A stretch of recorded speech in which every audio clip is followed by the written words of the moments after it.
Assalamualaikum warahmatullahi wabarakatuh. Perkenalkan, saya Dafarin Narabima selaku moderator presentasi kelompok 1. Pada video ini, kelompok kami akan menjelaskan makalah yang sudah kami buat mengenai pelajaran berharga dari investasi pasar modal, yaitu ada perencanaan, pelaksanaan, dan evaluasi. Sebelum memulai presentasi, izinkan saya memperkenalkan anggota dari kelompok 1. Perkenalkan, saya Dafarin Narabima dengan NIM 6423175 Kenalkan, nama saya Stefan William dengan NIM 64232692. Perkenalkan, nama lengkap saya Octavianus Pahat, NIM 64231670.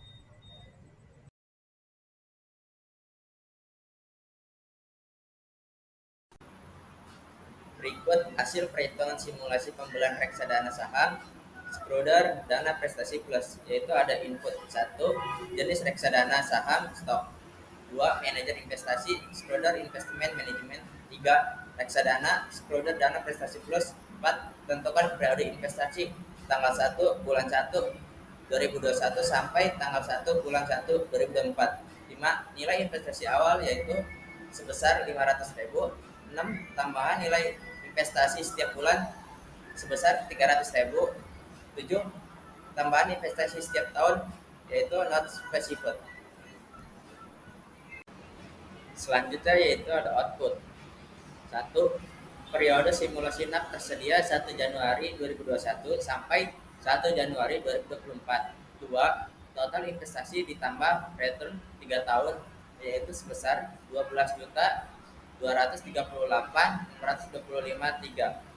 3, total investasi yaitu sebesar 11.300. 4, return investasi yaitu sebesar 938.625.3. Total return dari investasi tersebut adalah senilai 8,31% atau sebesar 938.625.3. Selanjutnya yaitu ada grafik dana saham Schroeder dana prestasi plus. Grafik tersebut merupakan simulasi investasi pada reksadana Schroeder dana prestasi plus. Berikut analisisnya. 1, komponen grafik. Sumber X, jangka waktu investasi menampilkan rentang waktu dari 7 Januari 2021 hingga 14 November 2023. B, sumber Y, nilai investasi menunjukkan nilai investasi dalam ribuan K. Yaitu ada yang kedua, data yang ditampilkan.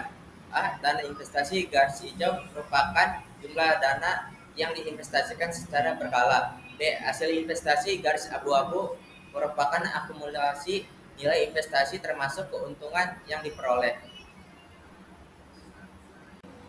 Yang ketiga yaitu pola grafik.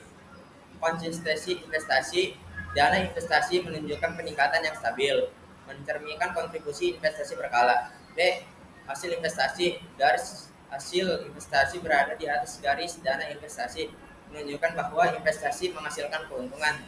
C, kinerja yang positif.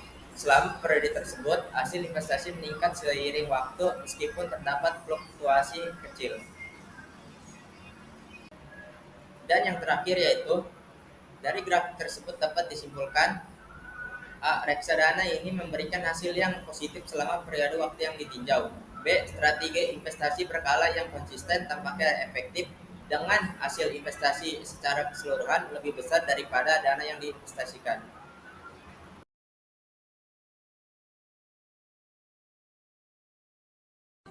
Oke, ini adalah contoh dari hasil perhitungan pembelian dari saham BCA selama 5 tahun. Yang pertama itu dari modal awal ini ada 10 juta. Lalu ada rumusnya. Pertama rumusnya itu ada keuntungan dividen sama dengan modal awal dikali persentase keuntungan. Nah, selama 5 tahun ini Bank BCA ini dapat 34,59% keuntungan. Lalu 10 jutanya ini dikali dari keuntungan sebesar 34,59. Nah, 100-nya ini sama dengan 3.459. Lalu keuntungannya. Nah, kemudian 10 jutanya ini dibagi lagi selama beberapa waktu, yaitu 34,59 59. Nah, lalu 100 sama dengan 3.459.000.000 keuntungan. Lalu 10 jutanya ini dikali lagi 34,59, lalu sama dengan 3.459. Lalu kemudian di sini ada yang namanya tren harga. Dan mungkin di sini yang namanya tren harga itu pertama adalah tren bullish atau saham menunjukkan tren naik yang kuat sejak awal September. Harga terus mencetak higher hingga high atau puncaknya lebih tinggi dan higher low atau level rendah lebih tinggi, mengkonfirmasikan pola tren bullish. Lalu tren harga yang kedua ada yaitu yang namanya moving average atau MA. Harga berada di atas garis MA atau garis biru, mendukung momentum kenaikannya. Nah, kemudian level penting ini ada dua. Yang pertama itu resistance tinggi atau level 157 IDR menjadi level resistance terbaru atau harga tertinggi di grafik. Jika berhasil menembus, ada peluang kenaikan lebih lanjut. Lalu yang kedua itu support utama. Support terdekat ada di sekitar level 130 sampai 140 IDR atau garis EMA. Jika harga turun di bawah level ini, tren bullish bisa melemah. Lalu kemudian ada yang namanya volume perdagangan. Volume perdagangan ini yaitu volume meningkatkan signifikan selama kenaikan harga di September dan Oktober. Hal ini menunjukkan dukungan dari minat beli yang kuat. Kemudian ada yang namanya indikator momentum. Indikator momentum ini ada dua. Yang pertama itu histogram oscillator. Histogram positif yang terus meningkat mendukung momentum bullish. Namun diperhatikan jika histogram mulai mengecil yang bisa menjadi signal pelemahan momentum. Lalu yang kedua ini adalah potensi overbought atau tren kenaikan yang tajam berpotensi menyebabkan kondisi overbought, meningkatkan risiko koreksi harga dalam waktu terdekat. Nah, lalu yang terakhir ini ada yang namanya risiko potensial. Risiko potensial ini dibagi menjadi dua. Yang pertama itu koreksi harga setelah kenaikan tajam atau profit atau taking. Lalu yang kedua itu ada penurunan di bawah level supporting 130 sampai 140 IDR dapat memicu perubahan tren menjadi bearish atau dan sebagainya.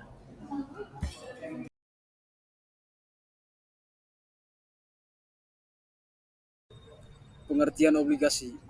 Obligasi syariah adalah salah satu surat berharga jangka panjang berdasarkan prinsip syariah yang dikeluarkan emiten kepada pemegang obligasi syariah yang mewajibkan emiten untuk membayar pendapatan kepada pemegang obligasi syariah berupa bagi hasil atau margin atau free serta membayar kembali dana obligasi pada saat jatuh tempo.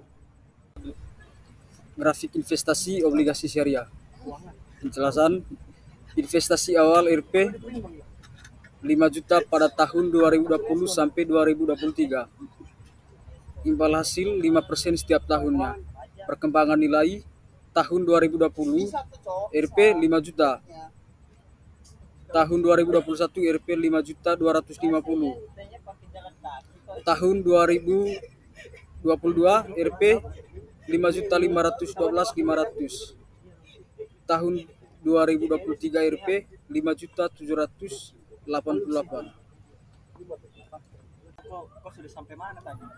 Investasi tersebut menguntungkan yang dimana hasil dari investasi pada obligasi syariah dipengaruhi oleh beberapa faktor utamanya antara lain 1.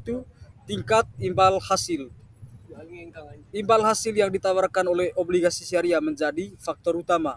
Jika tingkat imbal hasil lebih tinggi, pertumbuhan investasi juga lebih signifikan. Sebaliknya, jika lebih rendah, hasil investasi akan lebih kecil. Durasi investasi. Jangka waktu investasi mempengaruhi besarnya efek compounding atau bunga berbunga. Semakin lama investasi dilakukan, semakin besar nilai akhirnya, terutama jika imbal hasil terus diinvestasikan kembali. Kondisi ekonomi dan inflasi. Tingkat inflasi dan stabilitas ekonomi mempengaruhi daya beli hasil investasi. Jika inflasi tinggi, nilai real atau daya beli hasil investasi Anda mungkin menurun meskipun nilainya secara nominal bertambah. Jenis obligasi syariah. Ada beberapa jenis obligasi syariah seperti suku negara atau suku korporasi yang menawarkan tingkat risiko dan imbal hasil berbeda. Obligasi dari penerbit yang lebih terpercaya cenderung menawarkan imbalan hasil lebih rendah dibandingkan yang lebih beresiko. Faktor syariah. Dalam obligasi syariah, imbal hasil yang diperoleh melalui pembagian keuntungan dari kegiatan usaha yang sesuai dengan prinsip syariah. Keberhasilan usaha tersebut mempengaruhi hasil investasi. Kebijakan pemerintah pada peraturan. Peraturan terkait obligasi syariah seperti insentif pajak atau perlindungan investor dapat mempengaruhi hasil investasi Anda secara langsung maupun tidak langsung. Investasi imbal hasil. Jika imbal hasil yang diterima setiap tahun investasikan kembali, efek compounding atau memperbesar hasil akhir.